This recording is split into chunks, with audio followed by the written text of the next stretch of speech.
What's up guys, Shane Starnes here. I've been using the Galaxy S23 Ultra as my main device for the past couple of weeks. In this review, I'm going to be sharing my top 5 features that I love about the Galaxy S23 Ultra and a few things that I really think that Samsung could improve on with next year's Galaxy S device. Let's go ahead and get started. This video is sponsored by Anker. If you just placed your pre-order for one of the brand new Galaxy S23 series devices, then you'll also want to order an Anker 313 45-watt charger. While all these devices are capable of fast charging, a charger does not come in the box. So in order to take advantage of that super fast charging, you're definitely going to want that Anker 313 45-watt charger. Anker's 45-watt super fast charger guarantees 45 watts of peak charging for Samsung phones, meaning you're going to be able to charge your phone from 0 to 100% in about an hour. This charger is powered by GaN technology, which means it's going to be more efficient with upgraded heat dissipation. The included multi-protect technology safeguards your Samsung phone with overvoltage protection, current regulation, and over temperature protection, so you can rest easy while charging your device.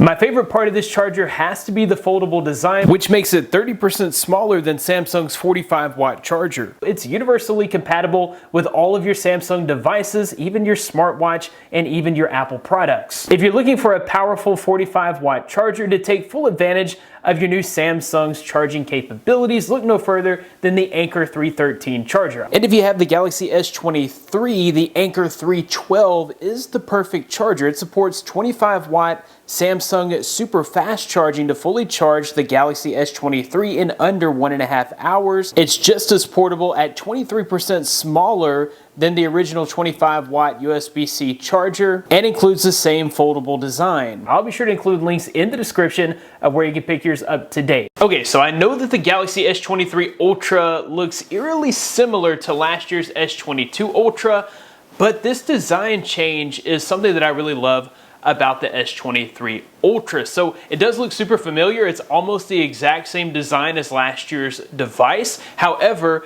the edges of the panel have been flattened, which make this feel so much better in the hand. Last year's S22 Ultra had a tapered edge with curves on both the front and back, which made the phone feel a little bit thinner, but it also made it super slippery and it kind of made for sharp edges when you hold the phone. With the Galaxy S23 Ultra having that flattened display, it's not totally flat, but having it flatter actually makes it feel so much easier to hold in the hand, and I just love the squared off edges. With the flatter edges on the display, I haven't noticed as many accidental touches with my palm, and screen protectors seem to fit better on the S23 Ultra. Also really love the updated cameras on the Galaxy S23 Ultra. This is the funnest camera on a cell phone for me right now. Featuring a 10 megapixel 3x and 10x optical zoom lens, you're able to get super detailed images even when the subject is very far away. It's one of my favorite features of the Galaxy S23 Ultra. Not only that, but the main sensor has been upgraded to 200 megapixels. You can take a huge 200 megapixel shot and then crop in that image to get different perspectives, but it also takes a really good 12 megapixel image. This camera uses non-emitting technology to combine 16 pixels into one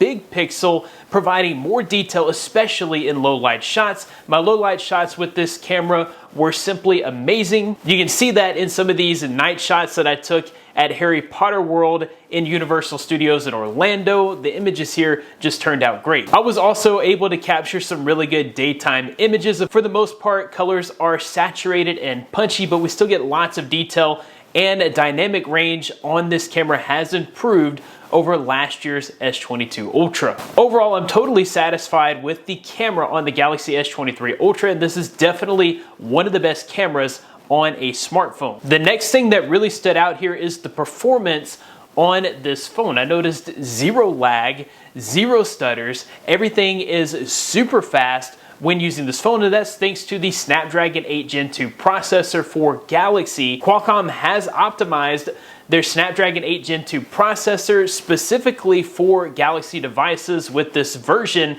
and you can definitely tell the difference.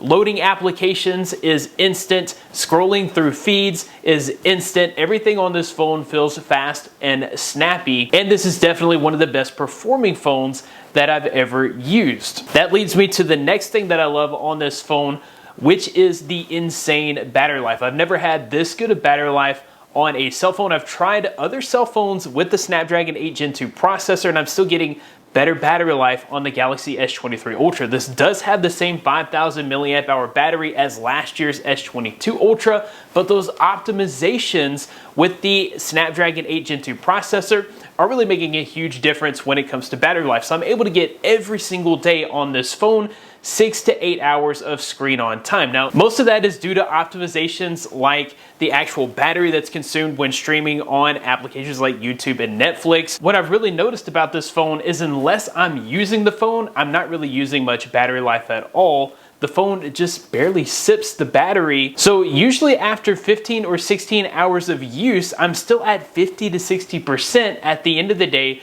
when I go to charge my phone. That's just ridiculous. I've never had that good a battery life on any other smartphone. Samsung is known for having some of the best displays in smartphones, and the S23 Ultra is no different. This is definitely one of the best displays that I've ever used. It's a 120 Hz adaptive refresh rate display. It can go from 120 Hz all the way down to 1 Hz. This makes scrolling through feeds like your Twitter or Facebook feel extra snappy and smooth. This also has punchy, saturated colors like we've come to know and love from Samsung, and it gets very bright, up to 1,750 nits in peak brightness. I did have lots of opportunities to use this in direct sunlight on my recent trip to Universal Studios Orlando.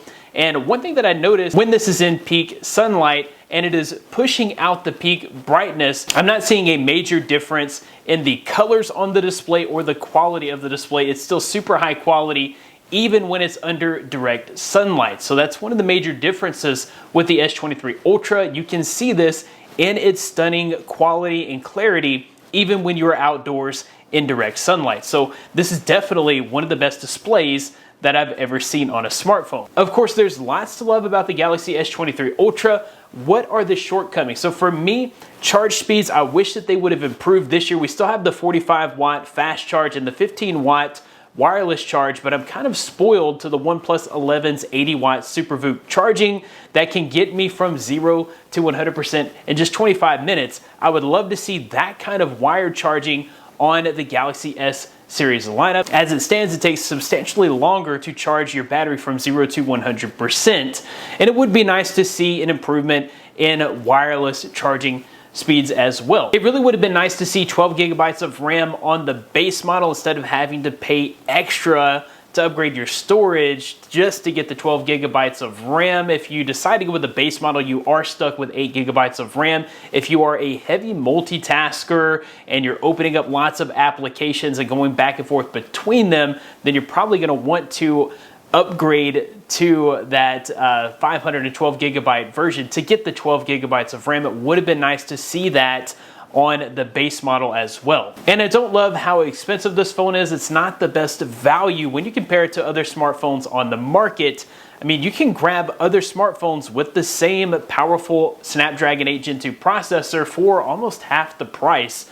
That being said, when it comes to cameras and the overall features, this is kind of the best of the best, so I can understand the price point. It would have been nice to have a little bit of help with better trade-in values. We're not getting great trade-in values with the maximum trade-in value of $750 for a Galaxy Z Fold 4 or only $500 for last year's Galaxy S22 Ultra. I can sell this elsewhere and get more bang for my buck, which may be what you should do. Maybe just don't even trade in and just sell your old phone and get a better deal that way. And then of course the bonus credit, it's useful, but only for some accessories on Samsung's website. So it would have been nice to just see that trade-in value versus having to use that on cases or other accessories that I may not even want from Samsung.com. Overall, the few minor nitpicks that I have with the Galaxy S23 Ultra are not enough to discourage me from recommending this phone. Even if you're upgrading from last year's S22 Ultra, I think this is a worthy upgrade,